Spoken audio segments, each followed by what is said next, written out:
The roar of bulldozers ripped through the peaceful morning as I stood frozen at the edge of my family's orchard. 3 generations of careful cultivation reduced to splinters and upturned soil in a matter of hours.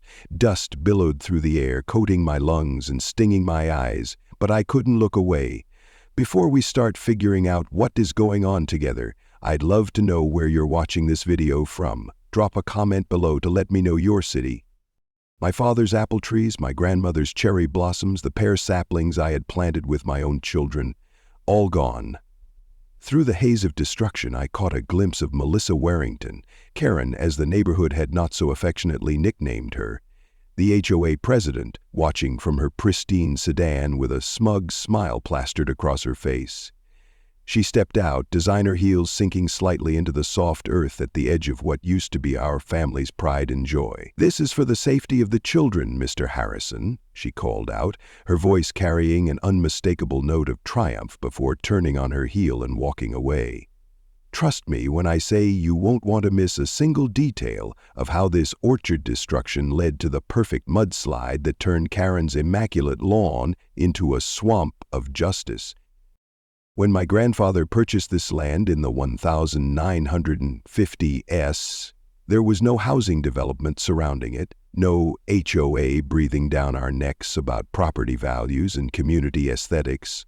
It was just 5 acres of fertile soil where he could pursue his passion for growing fruit trees. The orchard became our family legacy, passed down to my father, who expanded it into a small business selling organic produce to local restaurants and at farmers markets, and eventually to me. I had grown up climbing those trees, picking fruit, and learning patience from watching saplings grow into towering providers of shade and sustenance. The orchard wasn't just land. It was our history, our present, and what I had hoped would be my children's future. My wife Laura and I had built our home at the edge of the property, a modest 2-story that gave us the perfect view of apple blossoms in spring and golden foliage in fall. We had 2 children, Emma and Ben, who spent their afternoons after school helping with the harvest or creating elaborate hideouts among the dense rows of trees. It wasn't until the surrounding farmland was sold and developed into Oak Ridge estates that our peaceful existence began to fade.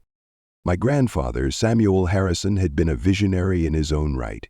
After returning from World War II with a Purple Heart and a determination to build something lasting, he'd purchased this land when most thought it too rocky for proper farming. "The rocks make the fruit sweeter," he would say, knowing that stress on the trees often led to more concentrated flavors. He'd start with just 20 trees, apples mostly, with a few experimental varieties of pears and plums. By the time my father took over in the 1970s, Harrison Orchards was supplying fruit to half the county. Dad added cherries and peaches, built the small roadside stand that became a community institution, and started the tradition of the Autumn Harvest Festival that brought families from 3 surrounding counties to our property each October. I still remember the way my father's weathered hands would guide mine as we grafted new branches onto established rootstock, his patient voice explaining how this marriage of different trees created something stronger than either could be alone. "Nature teaches us cooperation, Jack," he would say. "Everything connects underground in ways we can't always see." The first indication of trouble came 6 months ago during a routine HOA meeting I reluctantly attended.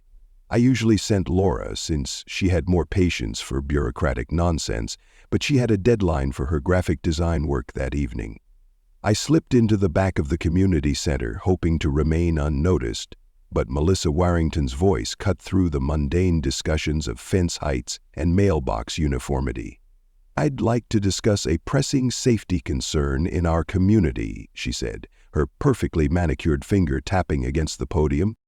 "The Harrison Orchard has become overgrown and poses a significant danger to our children, who might wander in and get lost or injured." I felt dozens of eyes turn in my direction as heat crept up my neck. "Our orchard is fully fenced and clearly marked as private property," I responded, trying to keep my voice level. "No child could wander in without deliberately climbing over barriers." Melissa's smile didn't reach her eyes. "The HOA has regulations about maintaining safe environments for all residents. "I'll be reviewing your situation carefully, Mr. Harrison." The way she emphasized situation made it clear this wasn't merely about safety, it was personal. I recognized Melissa's type immediately. She'd moved to Oak Ridge Estates just 2 years ago from some upscale development in Connecticut, bringing with her a particular brand of entitlement that seemed to permeate her every interaction. Her husband, a distracted-looking executive who traveled most weekdays, had barely made an impression on the community, but Melissa had campaigned aggressively for the HOA presidency within weeks of arriving. Her platform had been property value protection, which initially sounded reasonable enough until it became clear that her vision of protection meant homogeneity and control. She had already forced the Johnsons to remove their basketball hoop, citing street aesthetics, and had implemented rigid restrictions on holiday decorations that had ruined last Christmas for many families. Most residents grumbled but complied, unwilling to become her next target. Now, apparently it was my turn. Driving home that night, I called Laura to warn her. "Warrington has set her sights on the orchard," I said, trying to keep my voice casual. Laura's sigh carried through the car speakers. "I was afraid this might happen. She mentioned something to me at the school fundraiser last month about agricultural anomalies in residential areas. I thought she was just making conversation." Over the following weeks, emails and flyers about orchard safety concerns began appearing in mailboxes throughout the neighborhood. Melissa had transformed from HOA president to one-woman propaganda machine. What started as vague warnings evolved into a comprehensive campaign to restrict and eventually eliminate our orchard operations. By the end of the month, an official letter arrived demanding compliance with a new set of orchard safety protocols or face significant fines. As Laura and I read through the ridiculously detailed requirements, trees trimmed to specific heights, double perimeter fencing, security cameras at every possible entry point, we realized meeting these demands would cost us tens of thousands of dollars. "They can't possibly expect us to implement all this in just 2 weeks, Laura said, her brow furrowed as she calculated the financial impact. "This isn't about safety, it's about forcing us out." Our children sensed our distress, asking questions about whether the orchard would change, whether they'd still be able to climb their favorite trees or collect fallen apples. I promised them everything would be fine, but the weight of uncertainty pressed down on my shoulders as I tucked them into bed that night. The specifications in the letter were absurd in their detail.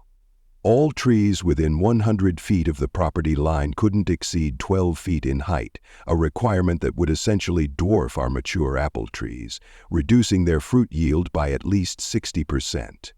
The mandated fencing would need to be 8 feet tall with anti-climbing features and self-closing gates every 100 feet, despite the fact that our existing 4-foot picket fence had never been breached in decades. Most laughable, or would have been if it weren't so threatening, was the demand for 24/7 video surveillance with footage retention for 30 days and signage every 20 feet warning of potential agricultural hazards.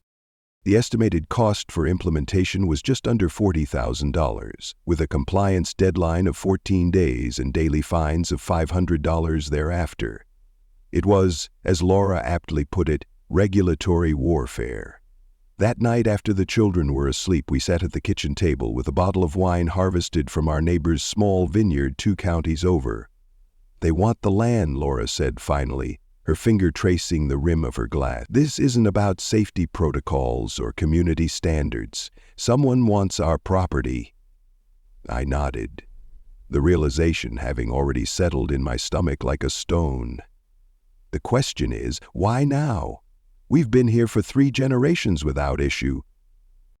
The next day, Melissa appeared at our front door, her crimson smile a stark contrast to the cold calculation in her eyes.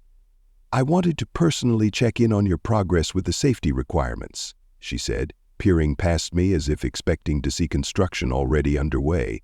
I stood my ground in the doorway, blocking her view into our home.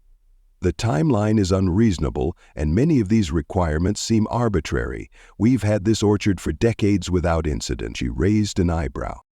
"Rules are rules, Mr. Harrison. Of course, the HOA board might be willing to be more flexible if homeowners demonstrate appropriate cooperation. The implication was clear. This was a shakedown. She wanted either compliance or a bribe, and I wasn't offering either. "I'll be consulting with the lawyer about these new regulations," I said, beginning to close the door. Her smile faltered for just a moment. That would be unfortunate.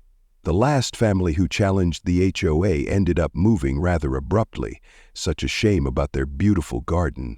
Never quite recovered after the citation issues. The threat lingered in the air between us long after I'd shut the door. I spent the rest of the afternoon in a fog of anger and anxiety, absent-mindedly pruning trees that might soon be destroyed regardless of my care.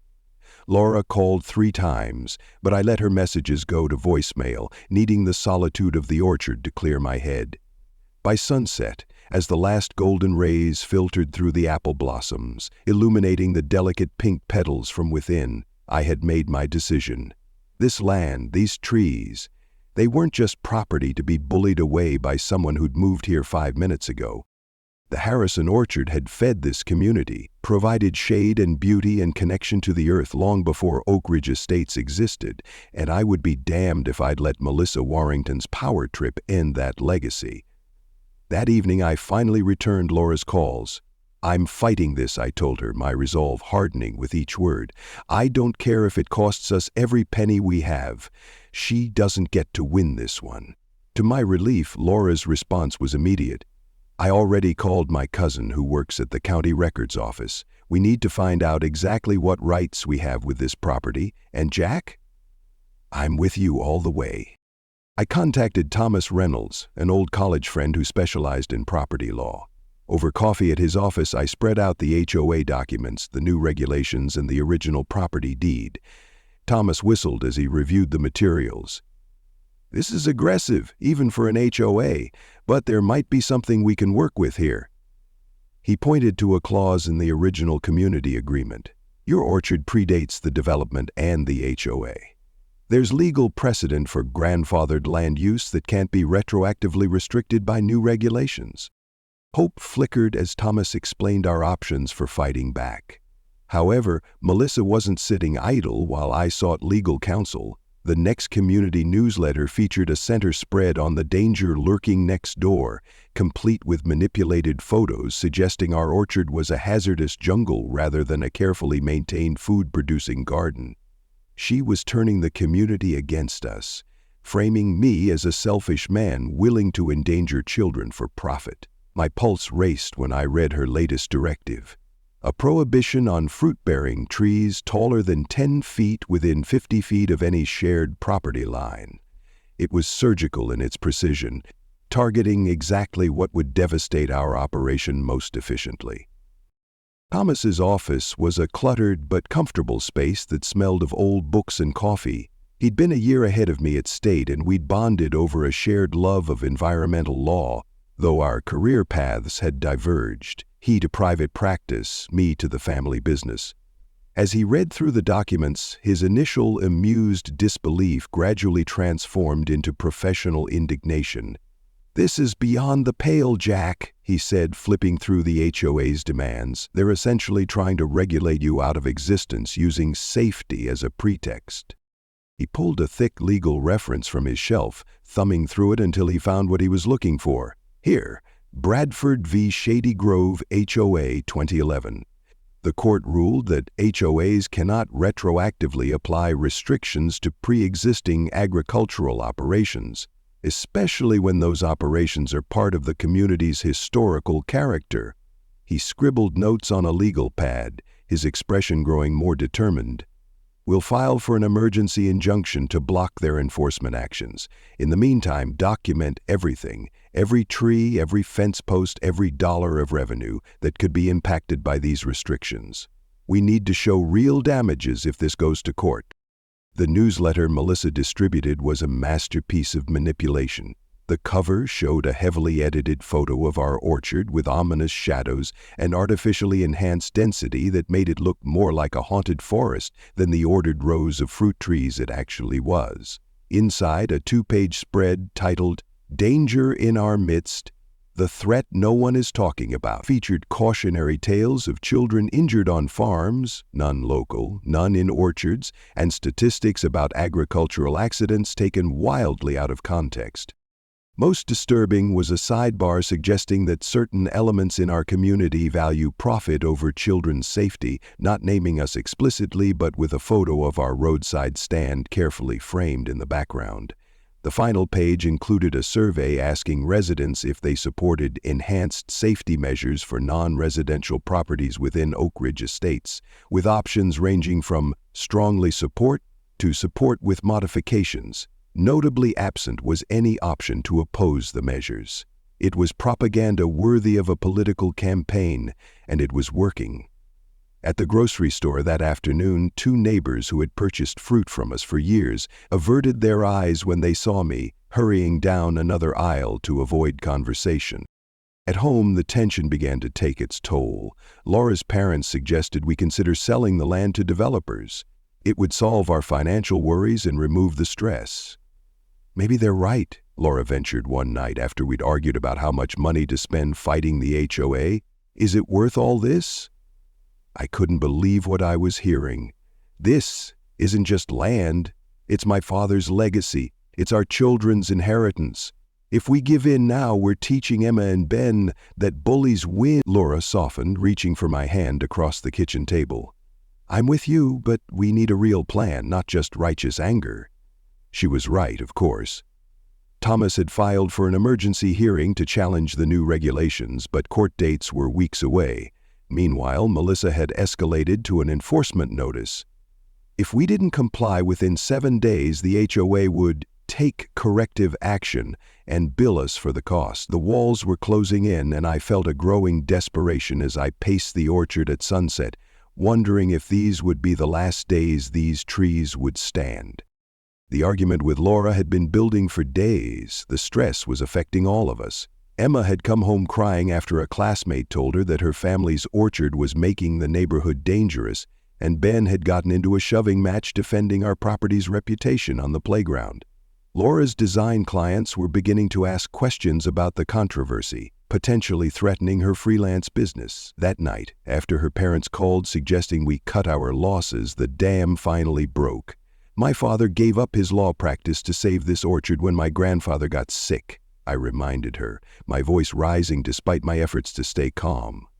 He worked 16-hour days for years to keep it going.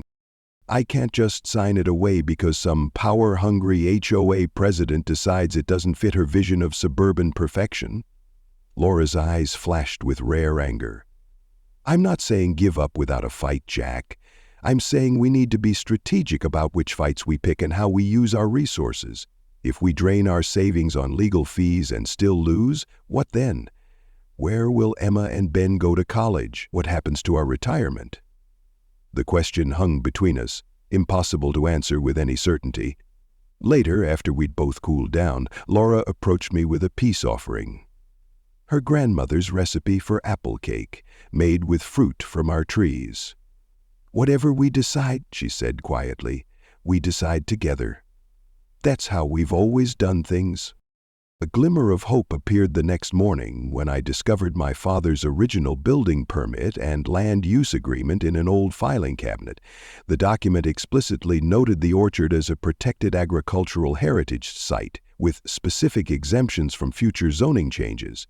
Thomas was ecstatic when I showed him. This could be our silver bullet. It establishes prior rights that supersede HOA governance on agricultural matters. We filed an immediate injunction against the HOA's enforcement action, and I allowed myself to believe we might actually win this fight. But Melissa Warrington had connections I couldn't have anticipated. Somehow, our hearing was delayed on a technicality, and the enforcement date remained unchanged. The morning the bulldozers arrived, I stood waving Thomas's court papers at the construction foreman, insisting they had no legal right to enter my property. "Sorry, sir," he said, looking genuinely uncomfortable. "We have signed authorization from the county zoning office and the HOA. If you interfere, they'll have you arrested for obstruction." I called Thomas in a panic, but by the time he arrived, half the orchard was already destroyed. I had been drinking my morning coffee on the porch, reviewing Thomas's notes for our upcoming hearing, when the first rumble of heavy machinery reached my ears. At first I thought it might be construction in another part of the development. There were still a few empty lots being built on at the far end of Oak Ridge Estates. But the sound grew closer, and then a procession of vehicles turned onto our access road. 2 bulldozers, a backhoe, 3 pickup trucks bearing the logo of Precision Land Services, and bringing up the rear, Melissa Warrington's silver Mercedes. I nearly dropped my mug as I raced down the porch steps, phone already dialing Thomas's number. The construction crew was efficient and clearly briefed on potential resistance.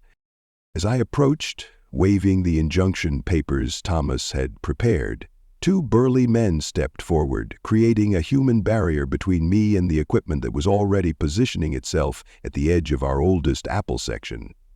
"Mr. Harrison," the foreman called out, hard hat already donned, "we have authorization to perform safety compliance work on this property today. Please stay back for your own safety." I thrust the court documents toward him. "This is an pending injunction prohibiting any action until our hearing next week. You have no legal right to be here." He barely glanced at the papers. "Our work order comes directly from the county zoning enforcement office, superseding any pending court actions. If you physically interfere with our operation, we're authorized to call the sheriff for obstruction." That brings me back to where this story began, watching helplessly as decades of growth and care were reduced to splinters and mud in a matter of hours. The destruction was methodical and complete. They didn't just trim the trees to regulation height. They bulldozed entire sections, uprooting century-old apple trees that had survived drought, disease, and winter storms, only to fall to human pettiness. My children came home from school to find me sitting on our back porch, staring at the wasteland that had once been their playground. Emma, just 12, tried to be strong, but tears streamed down her face as she surveyed the damage. "Can we plant new trees, Dad?" she asked, her voice small against the emptiness before us. Ben, 9 and full of fury beyond his years, kicked at the fence post. "I hate them. I hate Mrs. Warrington." Laura put her arms around both children, meeting my eyes over their heads. In her gaze I saw not defeat, but determination. "We're not done fighting," she mouthed silently. As twilight descended on the ruined orchard, an idea began to form in my mind. A realization about the geography of our property and the potential consequences of what Melissa had set in motion. The destruction they had wrought was strategic.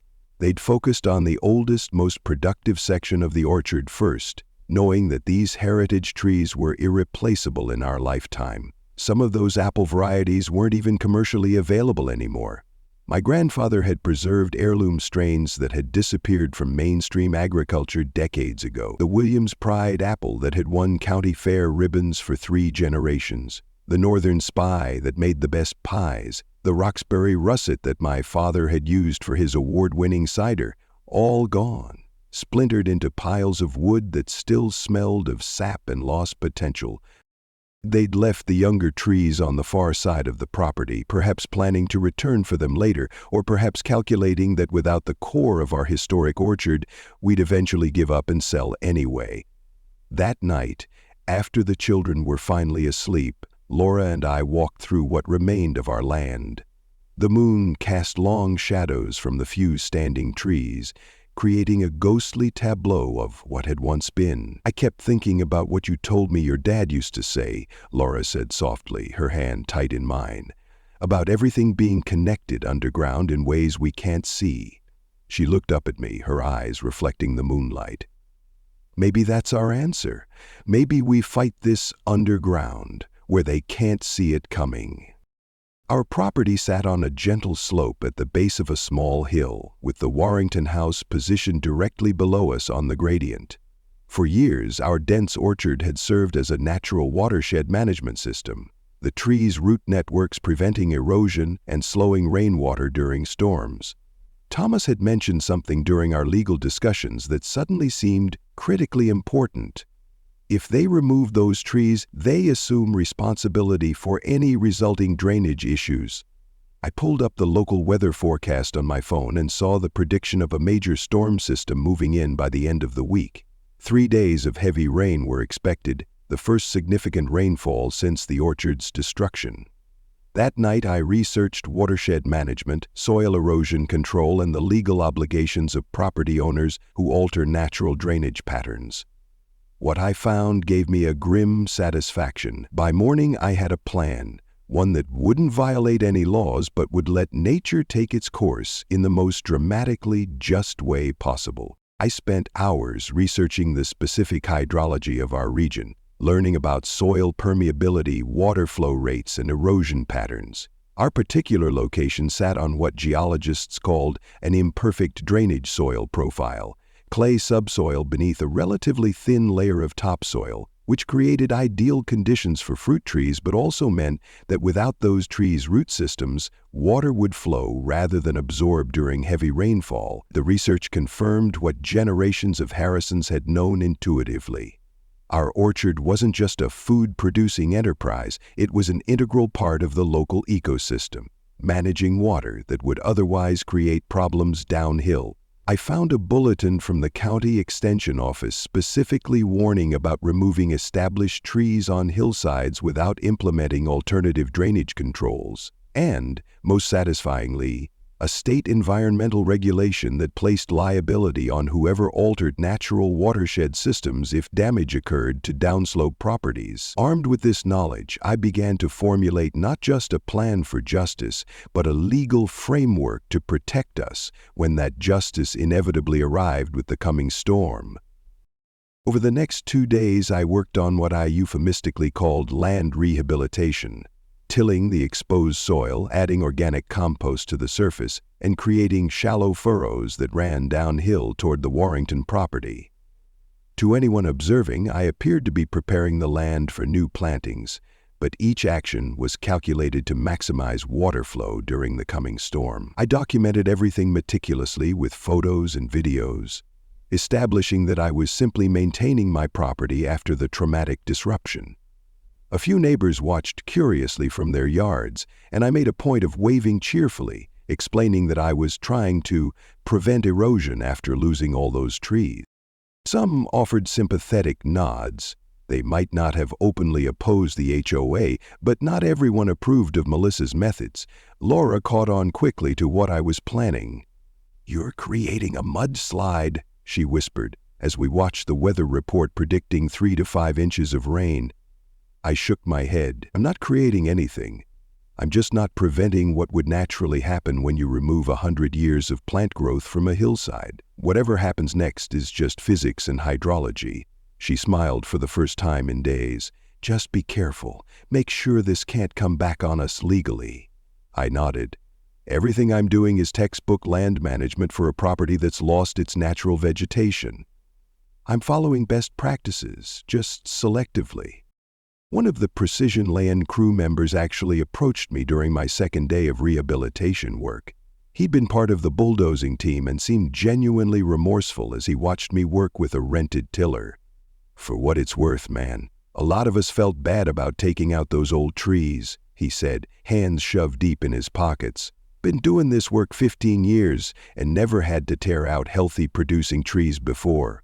Usually we're clearing scrub or dead wood." I paused, wiping sweat from my brow. "Then why did you do it?" He shrugged, uncomfortable. "Job's a job. Company gets fined if we refuse work without cause, and the paperwork all looked official." He glanced down the hill toward the Warrington house, its pristine white siding gleaming in the afternoon sun. "Between you and me, though, whoever ordered this didn't think about the runoff. You're on a grade here, and without those root systems—" He trailed off, then nodded toward my tilling work. "Might want to dig those furrows a little deeper if you're trying to manage the water flow. Storm coming, looks like it could be a gully washer." I thanked him for the advice, hiding my smile as I adjusted the tiller to cut deeper channels that would help direct the coming deluge precisely where it would make the strongest statement. The storm arrived Thursday evening with a spectacular lightning display and thunderclaps that shook our windows. Rain fell in sheets, soaking into the freshly tilled soil of the former orchard. I sat by our bedroom window, watching as water began to flow in increasing volumes down our property, carrying rich topsoil with it. By midnight, small rivulets had formed, converging into streams that ran straight toward the Warringtons' meticulously landscaped backyard with its imported turf grass and decorative rock gardens. I couldn't see clearly through the downpour, but flashes of lightning revealed a growing dark stain spreading across their yard. I slept fitfully, waking every hour to check the storm's progress. By dawn, the rain had intensified, and I could hear Laura gasping as she looked out the window. "Oh my God, Jack," she whispered. "It's worse than I expected." The Warringtons' yard had become a mud pond, with at least 6 inches of standing water and soil covering their patio furniture and ornamental shrubs. Their pristine white garden fence was now a dingy brown, and their carefully curated flower beds had disappeared entirely under the sludge. I hadn't fully anticipated the scale of what would happen. My calculations had suggested significant runoff, but the reality exceeded even my most optimistic projections. The previously immaculate landscape architecture that had won Melissa a feature in the local lifestyle magazine last spring was now completely submerged beneath a churning brown pool. The custom stonework patio where she'd hosted the HOA summer cocktail party had disappeared entirely, and the koi pond she'd installed at considerable expense was now indistinguishable from the general muddy chaos. Even the designer garden shed at the rear of their property listed slightly to one side, its foundation undermined by the flowing water. Emma and Ben joined us at the window, their initial shock giving way to poorly suppressed glee. "Is Mrs. Warrington's yard going to stay like that forever?" Ben asked, his voice caught between hope and disbelief. "The mud will eventually dry," I explained, "but it might take weeks for the ground to firm up again, and a lot of her plants and features are probably permanently damaged." Emma, always the more contemplative of our children, looked up at me. "Is this because they cut down our trees?" I nodded. "The trees' roots help manage water flow during storms. This is what happens when people don't respect the natural balance of things." She considered this for a moment. "So nature is punishing her for being mean to our orchard?" I smiled. "Let's just say nature has its own justice system, and it's been in business a lot longer than any HOA. The real drama began when Melissa emerged onto her back deck in a designer raincoat, her morning coffee cup dropping from her hand as she surveyed the devastation. Even through the continuing downpour, I could hear her scream of outrage. Within minutes, she was on her phone, gesticulating wildly as mud continued to flow into her yard. An hour later, emergency services arrived. Not police, but the fire department with pumps and sandbags. They worked valiantly, but the mud kept coming as the rain showed no sign of letting up. By mid-morning, there was a knock at our door. A soaking wet Melissa stood there, rage contorting her features. "You did this deliberately," she shrieked, pointing down toward her property where workers struggled against the unstoppable flow of nature. I maintained a calm, concerned expression. "Did what? Try to stabilize my land after you had all my trees bulldozed? I've documented everything I've done, all standard practices for erosion control after significant vegetation loss." I pulled out my phone to show her the time-stamped photos of my innocent rehabilitation efforts. "You should have considered the watershed implications before removing an entire orchard that's been managing water flow for a century." Melissa's appearance was a stark contrast to her usual polished perfection. Her carefully highlighted hair hung in dripping strands around her face. Her designer raincoat was splattered with mud up to the waist, and her makeup had run in dark rivulets down her cheeks. Behind her, I could see her husband for the first time in months, frantically placing plastic storage bins under leaks that had begun to appear in their garage ceiling as water found new paths through the saturated ground. "This is sabotage," she sputtered, her manicured finger jabbing toward my chest. "You knew this would happen." I maintained my composure, aware that Laura was recording our interaction from just inside the doorway.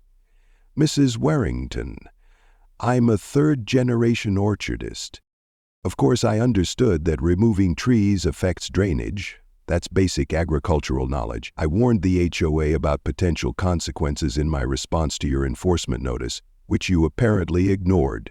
This was true. I had included a paragraph about watershed management in my formal protest letter, though I'd strategically buried it in the middle of a longer section about ecological impacts.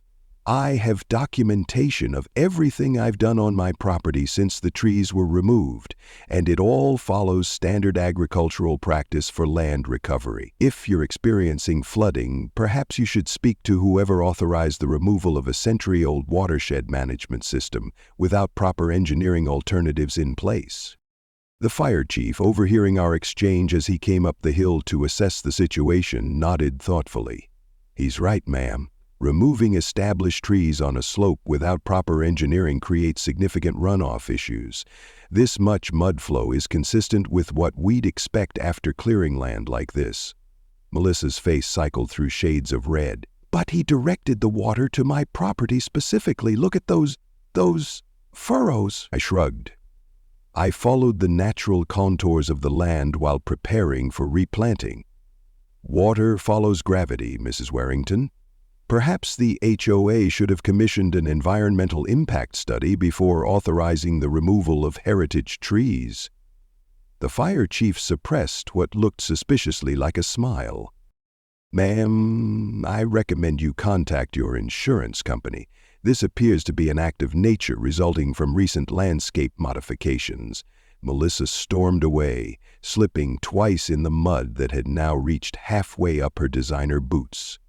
I felt a weight lift from my shoulders as I watched her retreat. The rain continued for another 36 hours, and by the time it cleared, the Warringtons' elegant backyard was unrecognizable. A chocolate-colored swamp with islands of expensive patio furniture poking through like shipwrecks. The fire chief lingered after Melissa stormed off, surveying the property with a professional eye. "You know," he said conversationally, "my department recommended against that mass tree removal when the permit came through. Warned them about exactly this scenario." He gestured toward the muddy devastation below. "But somebody at the county office fast-tracked the approval." He gave me a knowing look. "Funny thing about documentation, though, there's always a paper trail. Might be worth having your lawyer friend look into who signed those approvals and whether proper procedures were followed." I thanked him for the suggestion, already mentally composing an email to Thomas. As the fire chief turned to leave, he paused. "My grandmother used to buy apples from your grandfather, you know. Best pies in the county came from Harrison Fruit." He shook his head sadly at the destroyed orchard. "Shame what happened here. Real shame." As he walked away, I felt a renewed determination. This wasn't just about getting revenge on Melissa Warrington.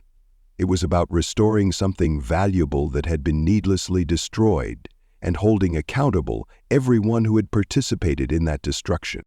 The aftermath unfolded better than I could have orchestrated. The insurance adjusters who visited both properties concluded that the HOA had created a hazardous condition by removing established vegetation without proper drainage planning. 3 other homeowners downhill from us had experienced minor flooding and joined together in a formal complaint against the HOA. At an emergency community meeting, furious residents demanded explanations about why proper environmental assessments hadn't been conducted before the orchard removal. "My basement has water damage for the first time in 15 years, shouted one man. "My children can't play in the backyard because it's a mud pit," cried another. Melissa sat rigidly at the front. Her usual confidence evaporated as homeowner after homeowner expressed their frustration.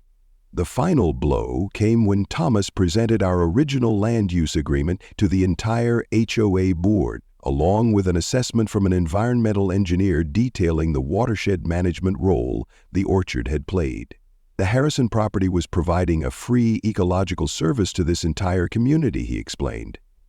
Its destruction has created a liability that the HOA is now legally responsible for remedying. The community center was packed beyond capacity for the emergency meeting. Residents who had never attended an HOA gathering before crowded into the room, many still wearing mud-splattered boots from attempting to salvage their yards. The atmosphere crackled with tension as the board members filed in, Melissa noticeably subdued in comparison to her usual commanding presence. The HOA vice president, A retired accountant named Gerald, who had always seemed to defer to Melissa's authority, called the meeting to order with visible discomfort. "We've called this emergency session to address concerns about the recent flooding and related property damage following last week's storm," he began, his voice uncertain. From the back of the room, someone called out, "You mean the damage caused by bulldozing the Harrison orchard?" A murmur of agreement rippled through the crowd. Gerald cleared his throat nervously. "The board is aware of concerns regarding the water management situation and is investigating all contributing factors." This vague corporate speak only inflamed the crowd further. A woman in the third row stood up, pointing a finger directly at Melissa. "This isn't a situation. It's a disaster that was completely predictable. My children's playroom is ruined, and I want to know why nobody thought about what would happen when you removed hundreds of trees from a hillside." Her voice cracked with emotion. "We moved here because of the beautiful environment, not so some HOA dictator could reshape the neighborhood based on her personal preferences." The room erupted in applause and shouts of agreement. As the meeting descended into near chaos, Thomas seized the moment, stepping forward with a folder of documents.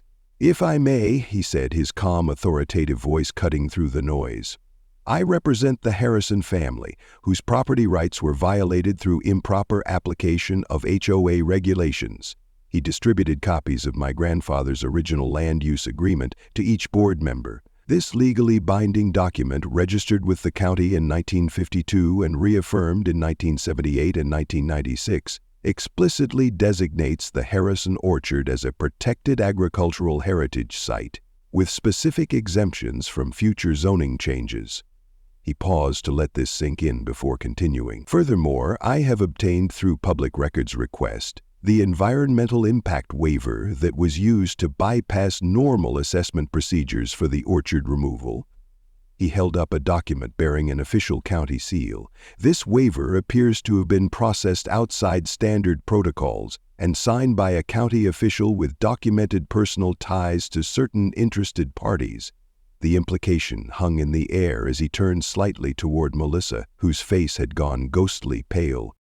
The environmental engineer Thomas had brought, a gray-haired woman with decades of experience, then took the floor, presenting a detailed analysis of how the orchard had functioned as a natural water management system. Her slides showed satellite images of water flow patterns before and after the tree removal, with the affected properties clearly highlighted. "In my professional opinion," she concluded, "the removal of the Harrison orchard without proper drainage mitigation was not just negligent, it was reckless. The resulting property damage was both predictable and preventable." By the time she finished, the mood in the room had shifted from chaotic anger to focused indignation, all of it directed at the board in general and Melissa in particular. The final damning moment came when one resident, a quiet man who rarely spoke at meetings, stood up and asked, "Is it true that there were plans to purchase the Harrison property for development once the orchard was compromised?" The uncomfortable silence from the board members said everything. Within 2 weeks, Melissa Warrington resigned as HOA president, citing personal reasons. The new board, chastened by the potential for multiple lawsuits, voted unanimously to approve a restoration plan for our property, including funding for replanting native fruit trees and implementing proper erosion controls. They also agreed to pay for the cleanup of affected properties, including the Warringtons, which required extensive landscaping rehabilitation. The most satisfying moment came when I received a certified letter containing a formal apology from the HOA and a substantial check for damages to our property and business. Laura and I immediately began planning the orchard's resurrection, this time with community involvement. We invited neighbors to sponsor trees, created a small community garden section, and established an educational program for local schools. Emma and Ben helped plant the first new saplings, apple trees that would take years to mature, but represented a fresh start and a legacy preserved. The subsequent investigation revealed the full extent of what had transpired. A local developer had been eyeing our property for years, seeing the potential for luxury townhomes that would offer countryside views without the inconvenience of actual agriculture nearby. Melissa had been quietly working as their agent, receiving a substantial commission for any properties she could help acquire for the project. Her campaign against our orchard had never been about safety or children or property values. It was about creating conditions that would force us to sell. The revelation came through documents subpoenaed during the lawsuit filed by the affected homeowners, and it transformed Melissa from a merely unpopular figure to a community pariah overnight. Several board members admitted they'd gone along with her plans without fully understanding her motives, believing her assertions that the orchard posed genuine safety concerns. In the end, the developer withdrew all plans for expansion in Oak Ridge Estates, citing unexpected complications in the local regulatory environment, a euphemism for the fact that no one in the county permitting office would touch any of their projects after the scandal broke. Spring arrived with a tentative green haze as the first new trees began to leaf out. We'd chosen faster-growing varieties for some sections of the orchard, interspersed with the heirloom types that would take longer to mature but would eventually restore our original diversity. The County Agricultural Extension Office had been extraordinarily helpful, providing resources and expertise for our replanting efforts. More surprising was the community response. Neighbors who had barely spoken to us before the incident now regularly stopped by to help with planting or simply to express support. Weekend orchard restoration events became social gatherings, with families bringing picnics and children learning about different apple varieties while helping to mulch around the new saplings. Even some former board members participated, perhaps seeking to make amends or simply reconnect with the community values that had been temporarily lost in the conflict. Laura's graphic design skills found a new application as she created beautiful informational signs about each tree variety and its history, turning our private orchard into a semi-glub educational space. Melissa Warrington put her house on the market 3 months later. Despite professional landscaping attempts, her yard remained prone to muddiness after even light rain, a permanent reminder of the consequences of her actions. The real estate listing euphemistically described the backyard as a blank canvas ready for your vision. On moving day, I was working in the newly planted section of the orchard when her car pulled up at the edge of my property. She got out looking different somehow, less polished, more human. "I wanted to say something before I left," she said, not quite meeting my eyes. "I was wrong about the orchard. I was wrong about a lot of things." I leaned on my shovel, waiting. "The developer offered me a percentage if I could get your land rezoned for housing. It wasn't about the children or safety. I thought I was being smart." I nodded slowly. "Thank you for telling me the truth." Finally, she turned to go, then paused. "Your new trees look nice. I hope they grow well." As I watched her drive away, I felt no triumph, just a quiet satisfaction that justice had found its way, carried on a slow-moving river of mud. I thought often about that final conversation in the months that followed. Melissa had appeared genuinely contrite, stripped of the armor of entitlement she'd worn so effortlessly before. Part of me wondered if her transformation was sincere or simply a calculated performance, a final attempt to manipulate perceptions even in defeat. But as time passed, I came to believe that perhaps she had experienced a genuine moment of reckoning. Sometimes it takes losing everything you've worked for to recognize the flaws in how you've pursued it. The investigation had revealed that her real estate career prior to our neighborhood had been built on similar tactics, identifying vulnerable properties and finding ways to pressure owners into selling. Our orchard had simply been the first time she'd encountered resistance she couldn't overcome, triggering a cascade of consequences she hadn't anticipated. I sometimes wondered where she went after leaving Oak Ridge Estates, whether she found a new community to dominate or whether the experience had genuinely changed her approach to life. I never heard from her again, but in an odd way, I hoped she had found a better path. The Warrington house remained on the market for nearly a year before finally selling at well below asking price. The new owners, a middle-aged couple with grown children, approached the property's challenges with pragmatic good humor. Rather than fighting the altered drainage patterns, They transformed the problematic backyard into a series of terraced rain gardens specifically designed to manage water flow. The husband, a retired civil engineer, would often chat with me over the fence about watershed dynamics and native plants that thrived in wet conditions. "Sometimes you have to work with nature instead of against it," he told me once, as we surveyed his flourishing water garden. Previous owners didn't understand that. Their adaptation struck me as the perfect metaphor for how our entire community had evolved after the conflict. Recognizing the need to balance human desires with natural systems and finding creative ways to thrive within those constraints, rather than attempting to override them through sheer force of will or regulation. Today, 3 years later, our young orchard is thriving. The saplings have grown surprisingly quickly, as if eager to reclaim their rightful place. The community garden yields vegetables for a local food bank, and neighborhood children regularly visit for nature classes among the growing trees. Last spring, I was elected to the HOA board, a position I never imagined wanting, but now use to ensure ecological considerations are part of every decision. Sometimes, when it rains heavily, I still stand at the window and watch the water flow down our hill, now safely managed by proper drainage systems and the strengthening root networks of new trees. Nature finds balance, I've learned, and sometimes justice flows not from courtrooms or regulations, but from the fundamental truth that actions have consequences. If you've enjoyed this story of sweet, muddy retribution, don't forget to comment below about your own neighborhood dramas or HOA encounters. And remember, before you cut down a tree, always consider what might happen when the rains come.